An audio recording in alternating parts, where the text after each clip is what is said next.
부활절은 주님께서 사망 권세를 이기시고 승리하신 이 축제의 날이기에 이 부활절은 정말 하나님 앞에 영광 돌리는 날입니다. 우리에게 이김을 주시는 하나님께 영광을 돌리시고 정말 이 부활하신 주님을 오늘 아침 만나는 복된 이 아침 예배가 되시길 예수 이름으로 축원합니다. 이 부활신앙에는 세 가지가 있어요. 첫째는 역사적 부활을 믿는 신앙입니다. 2000년 전에 예수님께서 십자가를 지시고 죽으시고 3일 만에 부활하셨다는 이 역사를 믿는 신앙입니다. 우리 예수님께서 부활하신 사건은 분명한 역사적인 증거가 뚜렷한 사건입니다. 역사적인 사건이에요. 두 번째는 종말론적 부활을 믿는 신앙입니다. 예수님이 재림하실 때 예수 믿는 모든 사람들이 부활할 것을 믿는 신앙입니다. 데살로니가전서 4장 16절로 17절 보면 주께서 후령과 천사장의 소리와 하나님의 나팔로 치니 하늘로 쫓아 강림하시리니 그리스도 안에서 죽은 자들이 먼저 일어나고 그 후에 우리 살아남은 자도 저희와 함께 구름 속으로 끌어올려 공중에서 주를 영접하게 하시리니 그리하여 우리가 항상 주와 함께 있으리. 예수님께서 다시 오신다고 말씀하셨는데 재림하실 때는 분명 예수 믿는 모든 사람들, 예수 믿고 죽은 사람, 그리고 예수 믿고 이렇게 살아있는 우리 모두도 다 부활하게 될 줄로 믿습니다. 세 번째는 현재를 믿는, 이 현재 부활을 믿는 신앙입니다. 우리 예수님은 십자가에서 죽으시고 부활하시고 승천하시고 성령으로 이 자리에 와 계신 것을 믿으시기 바랍니다. 그래서 부활하신 주님께서 지금도 우리와 함께하고 계신 거예요. 여러분, 신앙생활 하면서 부활하신 주님께서 우리와 함께하고 계신다고 하는 것, 주님이 동행하고 계시고 주님이 늘 우리 곁에서 함께하고 계신다는 이 실존적 부활 사건이 내 삶 속에 이루어지는 이 부활 신앙을 가지고 신앙생활하는 것이 얼마나 중요한지 이루 말할 수 없습니다. 부활하신 주님을 만나서 그분과 동행하면서 정말 내 삶 속에 이 부활하신 우리 주님이 역사하시는 이런 은혜를 늘 경험하고 누리며 산다는 것은 얼마나 행복한 거예요. 여러분, 우리의 삶 속에 닥치는 환난과 시험 가운데서도 이 부활하신 우리 주님께서 정말 우리와 동행하시면서 우리를 도와주시는 그 은혜로 승리하는 삶이 되는 줄로 믿습니다. 그래서 현재 부활을 믿는 신앙은 참 중요한 거예요. 이 역사적으로 주님이 이 부활하셨다 하는 이 역사적 부활 사건이 이제는 정말 지금도 부활하신 주님이 성령으로 우리와 함께하고 계시고, 그리고 우리 주님 다시 오실 때 재림하신다고 약속하셨는데 다시 오실 때는 우리도 신령한 몸으로 부활해서 영원토록 주님과 함께 살게 될 줄로 믿습니다. 이 부활하신 주님과 동행하는 삶을 살게 되면 아주 확신에 찬 그런 삶이 되어집니다. 무엇에 대한 확신이냐? 첫째는 불의에 대하여 의가 승리한다는 이 확신을 갖게 되는 것입니다. 예수님께서 십자가에서 죽으신 것은 불의한 재판으로 이루어진 일이죠. 불의한 사람들이 예수님을 신성 모독죄다 뒤집어 씌워가지고 예수님을 십자가에 못 박았어요. 불의가 득세한 것 같죠. 거짓이 승리한 것 같이 보여졌지 않습니까? 예수님은 발가벗겨져서 십자가에서 강도들과 함께 꼭 그렇게 십자가형을 받아야 되는 그 무거운 죄인처럼 그렇게 만들어서 뒤집어 씌워서 예수님은 십자가에 못 박았어요. 이 불의가 득세한 것 같이 보여졌지만 3일 만에 우리 주님이 부활하셨습니다. 그 부활하셨다는 것은 진리는 거짓에 대해서 반드시 승리한다는 사실을 보여주신 거예요. 우리는 이 세상에서 불의를 보고 또 거짓이 난무하는 이런 세상 가운데서 살고 있습니다. 그런 일을 당하면 너무 억울하고 너무 답답하고 너무 힘들 때가 있잖아요. 그런데 이 부활신앙을 가지면 결코 낙심하지 않습니다. 좌절하지 않습니다. 진리는 승리하기 때문입니다.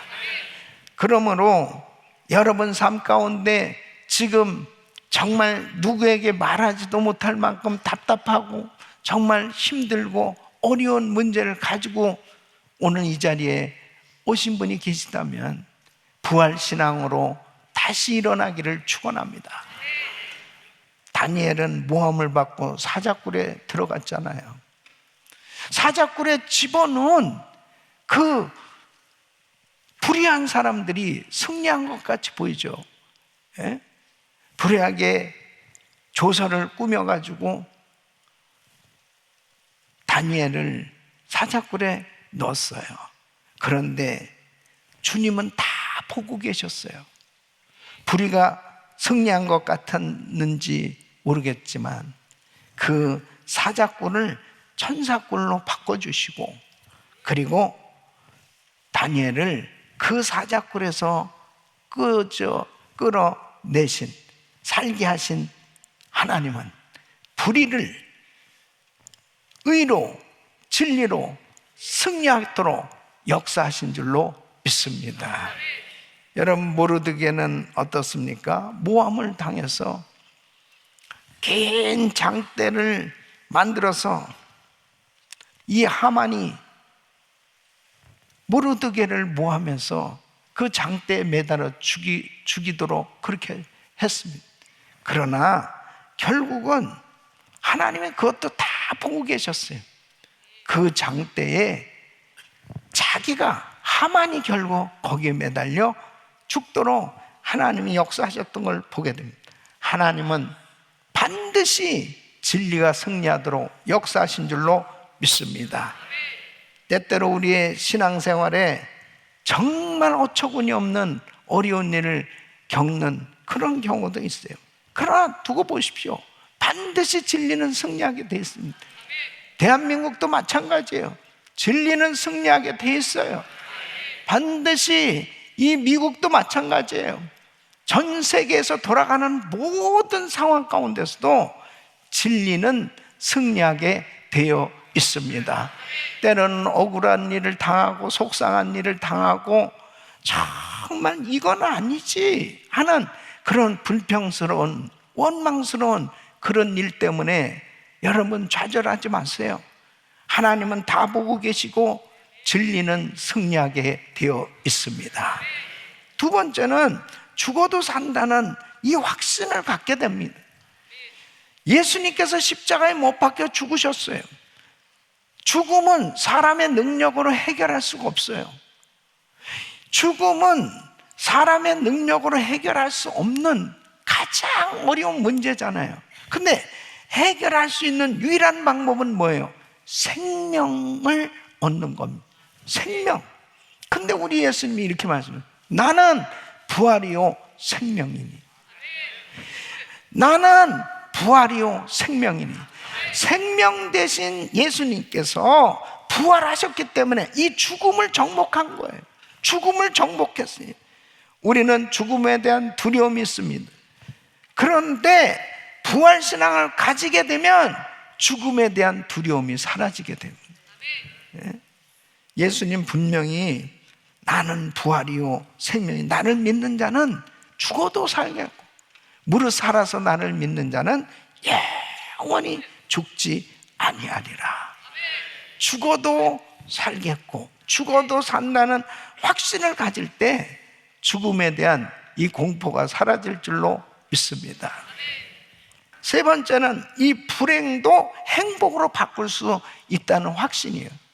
불행도 행복은, 예수님이 십자가에서 죽으신 모습은 분명 불행한 모습이에요. 저주스러운, 고통스러운 모습이었습니다. 예수님은 그 십자가에서 고통스러운 모습, 저주스러운 모습으로 머물러 있으신 게 아니고 3일 만에 부활하셨습니다. 부활은 영광스러운 모습이요, 행복한 모습이에요. 네. 부활하신 주님과 동행하며 살면 내 인생에서 가장 불행한 일도 행복한 인생으로, 행복한 일로 바뀌어질 수 있는 걸 믿으시기 바랍니다. 로마서 8장 28절, 우리가 알거니와 하나님을 사랑한 자고 그 뜻대로 부르심을 입은 자들에게는 모든 것이 합력하여 선을 이루느니라.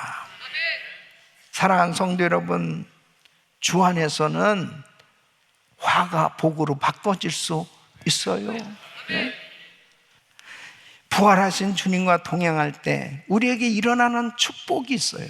어떤 축복이냐? 오늘 이 말씀에서 첫째는 성경이 깨달아지는, 여러분, 성경이 깨달아지는 것보다 더한 축복은 없습니다. 성경이 깨달아지는, 하나님 말씀을 제대로 알지 못하고 신앙생활을 하는 것은요, 얼마나 답답한지 몰라요. 이 마음에 계속 의심이 가득한, 여러분 지금도 성령 충만하지 못한 가운데 설교 말씀 들어보세요. 계속해서 의심이 생겨지고, 저거 목사님 자기 얘기하는 거야, 저 지어서 만들어서 얘기하는 걸까? 이게 자꾸 퀘스천이 생겨지고 궁금한 거예요. 부활하신 예수님, 그 주님을 만났을 때 첫 번째로 제자들에게 마음을 열어서 성경을 깨닫게 해주셨습니다. 오늘도 여러분 부활하신 주님을 만나고 마음이 열려서 성경이 깨달아지는 은혜가 있기를 바랍니다. 누가복음 24장 45절에 이에 저희 마음을 열어 성경을 깨닫게 하시고, 예? 성경이 깨달아졌을 때 진정으로 자유함이 있는 거예요. 너무너무 자유함이 있잖아요. 요한복음 8장 32절 보면 진리를 알지니 진리가 너희를 자유케 하리라. 자유케 하리라. 여러분에게 가장 하나님이 주시는 이 부활주일 아침, 하나님이 주시는 이 축복, 마음이 열려서 성경에 깨달아지는 복을 받으시기를 축원합니다. 하나님의 말씀이 깨달아지면 기쁨이 충만하고 자유함이 있어요. 네? 아무리 힘들고 어려워도 정말 그 어려움보다도 하나님의 말씀을 깨달은 그 기쁨 때문에 감격하면서 하는 거예요. 감격함. 네? 사랑하는 성도 여러분, 부활하신 주님은 분명 영으로도 부활하셨지만 육으로도 부활하신 줄 믿습니다. 영육이 부활하셨어요. 영육이. 그래서 누가복음 24장 36절로 43절에 보면 예수님께서 제자들에게 나타나셔서 이렇게 말씀을 하십니다. 이 말을 할 때 예수께서 친히 그 가운데 서서 가라사 때 너에게 평강이 있을지어다 하시니 저희가 놀라고 무서워하여 그 보는 것을 영으로 생각하는지라. 예수께서 가라사 때 어찌하여 두려워하며 어찌하여 마음에 의심이 일어나느냐? 내 손과 발을 보고 나인 줄 알라. 또 나를 만져보라. 영은 살과 뼈가 없을 때 너희 보는 바와 같이 나는 있느니라. 이 말씀을 하시고 손과 발을 보이시나 저희가 너무 기쁨으로 오히려 믿지 못하고 기이 여길 때 이르시되 너무 답답하신 거예요. 주님이 여기 무슨 먹을 것이 있느냐 하시니 이에 구운 생선 한 토막을 들이매 받으사 그 앞에서 잡수시더라. 예수님은 분명 육체적인 부활을 보여주셨습니다. 그러니까 다른 제자들이 부활하신 예수님 만나고 난 다음에 그때 도마가 없었거든. 그 이 도마를 만나, 야 우리 예수님 만났다고, 예수님 정말 부활하셨다고. 그러니까 이 도마가 이렇게 이야기를 해. 내가 주님 몸을 만져보기 전엔 절대 믿지 못한다고 그랬어요. 그러니까 요한복음 20장 27절에 예수님께서 이제 도마에게 나타나셨어요. 도마에게 그랬을 때 내 손가락을 이리 내밀어 내 손을 보고 내 손을 내밀어 내 옆구리에 넣어보라. 그러면서 이렇게 말씀하십니다. 그래야 믿음 없는 자가 되지 말고 믿는 자가 되라. 사랑하는 성도 여러분, 예수님은 부활의 첫 열매가 되셨고 예수 믿는 우리도 분명 부활할 것을 약속하셨어요. 우리는 예수님처럼 부활하게 될 줄 믿습니다. 어떻게 해요? 썩지 아니할 것으로 다시 살고 신령한 몸, 영광스러운 몸, 강한 몸으로 다시 살 것을 주님은 말씀하셨어요. 고린도전서 15장 42절로 44절 같이 읽습니다. 시작. 죽은 자의 부활도 이와 같으니 썩을 것으로 심고 썩지 아니할 것으로 다시 살며 욕된 것으로 심고 영광스러운 것으로 다시 살며 약한 것으로 심고 강한 것으로 다시 살며 육의 몸으로 심고 신령한 몸으로 다시 사난 육의 몸이 있은즉 또 신령한 몸이 있느니라. 아멘. 믿습니까? 우리는 이렇게 신령한 몸으로 다시 살 것을 주님이 분명히 약속하셨어요. 이것은 엄청난 축복입니다, 여러분. 이 성경 말씀이 깨달아지고 믿어진다는 것은 엄청난 축복인 거예요. 엄청난 축복이에요. 여러분 정말 부활이 믿어져요? 그리고 여러분도 부활할 것을 믿습니까? 이것이 믿어지고 깨달아지면 부활주일 아침 고난주간 얼굴을 할 수가 없어요. 고난주간은 끝났어요. 이제는 부활하신 주님 정말 기쁨이 넘쳐나는 얼굴이 돼야 되는 거야. 얼굴이. 주여. 디모데후서 3장 16절 보면 모든 성경은 하나님의 감동으로 됐거든요. 감동, 성령의 감동. 그래서 성령을 받으면, 성령 충만을 받으면 말씀이 깨달아지는 거예요. 그래서 우리 예수님이 이렇게 약속을 하십니다. 요한복음 16장 7절에 내가 너에게 실상을 말하네. 내가 떠나는 것이 너에게 유익이라. 예수님이 이제 죽으신다고 자꾸 말씀을 하시니까 제자들이 불안해하는 거예요. 주님 그리하지 마세요. 계속 그러는. 그러니까 주님이 내가 떠나가지 아니하면 7절 말씀 떠나가지 아니하면 보혜사가 너희에게로 오시지 아니할. 이 보혜사가 누구예요? 성령님이죠. 보혜사가 성령님이 너희에게로 오시지 아니할 거예요. 가면 내가 그를 너희에게로 보내리니. 부활하셔야 성령님이 오신다니까요. 성령님 부활하시고 승천하시고 이제 성령님이 오심으로 영적인 눈이 뜨여지게 된 거예요. 그래서 이 제자들이 비로소 부활하신 그 예수님을 알게 됩니다. 영의 눈이 열려, 와, 주님이시구나 깨닫게 됐어요. 말씀을 깨닫는다는 것은 엄청난 축복입니다. 네? 마틴 루터가 신부였어요. 근데 어느 날 로마에 이스칼라 산타라고 하는 28개의 계단을 무릎으로 겨우 올라가는 그 고행하는 순서가 있었어요. 네? 그렇게 해야지 기도를 하면서 이렇게 해야 구원을 받는가. 그런 삶이었단 말이에요. 근데 그가 로마서를 읽는 가운데 로마서 1장 17절 복음에는 하나님의 의가 나타나서 믿음으로 믿음에 이르게 하나니 기록된 바 오직 의인은 믿음으로 말미암아 살리라. 믿음으로 구원받는 거구나.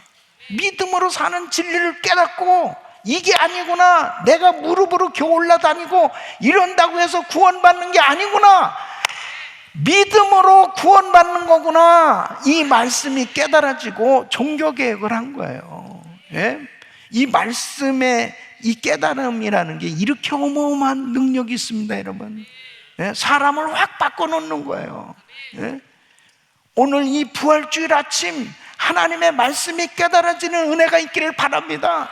말씀이 깨달아지면 사람이 뒤집어진다니까요. 바뀌어지는 거예요. 예? 한 말씀이 자신의 인생을 확 바꿔놓는. 루터는 로마서 1장 17절이 여러분 전 세계를 뒤집어 놓은 거예요. 루터가 아니었으면 오늘도 우리는 뒤집어 쓰고 또 계단을 무릎으로 겨우 올라다니면서 뭐 이래야 구원받는 거 아닌가? 라틴 말로 미사를 드리면서 아무것도 모르고 그냥 뭔 말하는지도 모르고 가만히 눈만 감고 있다가 그렇게 돌아다니는 그런 신앙생활을 했다면 기가 막힌 거 아니에요, 여러분? 예? 부활하신 주님을 만나고 이 제자들이 성경을 깨닫게 됐습니다. 성경 말씀이 깨달아지기를 바랍니다. 오늘도 성경 말씀을 깨닫지 못한 사람은 그냥 예배당에 와서 그냥 한숨 푹 자고 가는 거야. 그냥 한숨 푹 자고 간다니까. 그냥 의자만 뜨뜻하게 태워놓고 다니. 벤치워머라고 그럽니다. 벤치워머. 의자만 따뜻하게 한숨 푹 자고 가는 거예요. 예? 부활절인지 무슨 절인지 전혀 이해가 안 되는. 목사님은 뭘 저렇게 열을 내나 도대체 도무지 이해가 안 되는 거예요. 저 사람들은 주여 왜 저렇게 소리를 저렇게 질러야 되나 이해가 안 되는 거예요. 도대체 성경 말씀이 깨달아지지 않으면 부활하신 주님을 만나야 돼요. 만나야 돼요. 두 번째는 부활하신 예수님과 동행하는 삶이 되면 마음이 뜨거워지게 됩니다. 예? 32절 말씀 보면 우리에게 성경을 풀어주실 때에 우리 속에서 마음이 뜨겁지 아니하더냐. 뜨겁지 아니하더냐. 여러분, 부활하신 예수님께서 제일 먼저 만난 제자에게 하신 말씀이 뭔지 아세요? 요한복음 20장 22절에 보면 숨을 내쉬며 가라사대 성령을 받아라. 예수님께서 이제 부활하시고 승천하시기 전에 11 제자들을 불러놓으시고 하신 말씀은 너희는 예루살렘 떠나지만 아버지가 약속하신 것을 기다려 몇 날이면 성령으로 세례를 받으리라. 성령 받아야 마음이 뜨거워지는 거예요. 제자들이 말씀 붙들고 이제 성령 받기 위해서 기도하는데 하늘에서 불의 혀 같은 것이 갈라지더니 각 사람 머리 위에 임하면서 성령 받게 된 줄로 믿습니다. 그들이 마음이 뜨거워졌어요. 그래서 이 불같은 신앙생활하는 거예요. 이 불붙는 신앙생활, 이 불이 붙어서 이 뜨거운 신앙생활하는 거예요. 여러분, 불을 받아야 돼. 불을. 머리가 뜨거워지면 안 되고 가슴이 뜨거워져요. 가슴. 예? 가슴이 뜨거워져요. 가슴이 뜨거워지면 열정이 생기고 지칠 줄 몰라요. 신앙생활이 왜 그렇게 기쁜지 몰라. 여러분, 라오디게 교인들은 주님이 책망하셨습니다. 요한계시록 3장 16절 보면 내가 이같이 미지근하여 덥지도 아니하고 차지도 아니 내 입에서 내가 너를 토하여 내치는. 여러분, 라오디가 교회가 오늘날의 교회들이 라오디가 교회, 예? 우리는 부유하여 부족함이 없다. 물질적으로 과학 문명이 발달하고, 예? 의학이 발달하고 지금은 뭐 AI 엄청 모든 정보는 그냥 뭐든지 다 치면은 다 나와요. 그래서 요즘 그랬잖아요. 설교문도 다 만들어준다고 그러잖아요.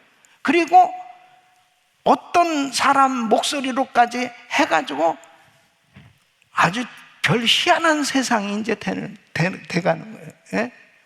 그래서 지난번에 그 세미나를 하는데 제 얼굴에서 목소리가 중국말로도 러시아 말로도 그렇게 설교가 될 수도 있도록 영상으로, 예.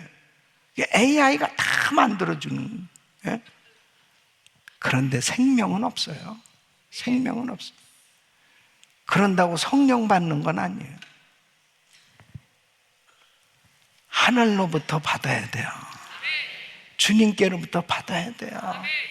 이제는 생명 없는 것들이 막 돌아다닐 거예요. 로봇이 뭐 다 청소도 해주고, 뭐 로봇이 부인 역할도 하고 남편 역할도 하고 자식 역할도 하고 모든 것을 다 해주고 그런 세상이 될 거예요. 생명도 없는 것을 의지하고 사는 그런 시대가 될 거예요. 여러분, 우리는 주님을 만난 이 뜨거운 마음, 이거는 만들어낼 수가 없어요. 그건 제조가 되는 게 아니에요. 주님께로부터 받아야 돼요. 그래서 주님과 깊은 교제가 이루어지면 정말 새벽에도 예배드리고 밤에도 예배드리고 이렇게 말씀을 나누고 예배하는 이 시간이 얼마나 행복한지 모릅니다. 하나님 만나는 거 행복하지 않으세요? 예배드리는 거 행복하지 않으세요? 여러분 마음에 불이 있기를 바랍니다. 이 불이 꺼지면 안 돼. 그 불 꺼뜨리면 안 돼. 부활하신 예수님 만났을 때 이 제자들의 마음에 불이 붙었어요. 그래서 세 번째로 부활하신 주님을 증거하며 살게 된 겁니다. 분명히 이 제자들은 엠마오로 가고 있었습니다. 고향으로 가고 있었습니다. 근데 부활하신 주님을 만나고 난 다음에 오늘 본문 33절에 보면 곧 그 시로 일어나 예루살렘에 돌아가 보니 그 시로 일어나서 고향으로 간 게 아니고 예루살렘으로 갔어요. 왜? 부활하신 주님을 전하려고. 예수님 부활하셨다고. 이 전하고 싶어서 견딜 수가 없어요. 부활하신 주님을 만나면 이 예수님 부활하셨다고, 예수님 살아계시다고, 그 주님 만나면은 구원을 받는다고, 이거 전하지 않을 수가 없어요. 예? 전도와 선교가 왜 축복이 됩니까? 많은 사람을 옳은 대로 인도한 자는 하늘의 별과 같이 빛나리라. 하늘에 상이 있어요. 하늘에 상이. 저는 주님을 만나고 난 다음에 이런 기도를 저절로 하게 됐어요. 저절로. 하나님, 이 세상에서 가장 불신자를 많이 인도하는 주의 종이 되게 하여 주시옵소서. 그게 나의 최고의 소원이에요. 불신자를 가장 많이 인도하고 싶습니다. 그러니까 그런 삶이 되도록 저를 계속 하나님께서 전도하고 선교할 수 있도록 이렇게 사용하고 계신 줄 믿습니다. 오늘 부활 주일 아침 교회를 혹시 처음 나오셨거나 아직도 구원의 확신이 없으신 분이 계시다면 오늘 그 예수님을 영접하시고 부활하신 그 예수님을 만나시기를 예수 이름으로 축원합니다.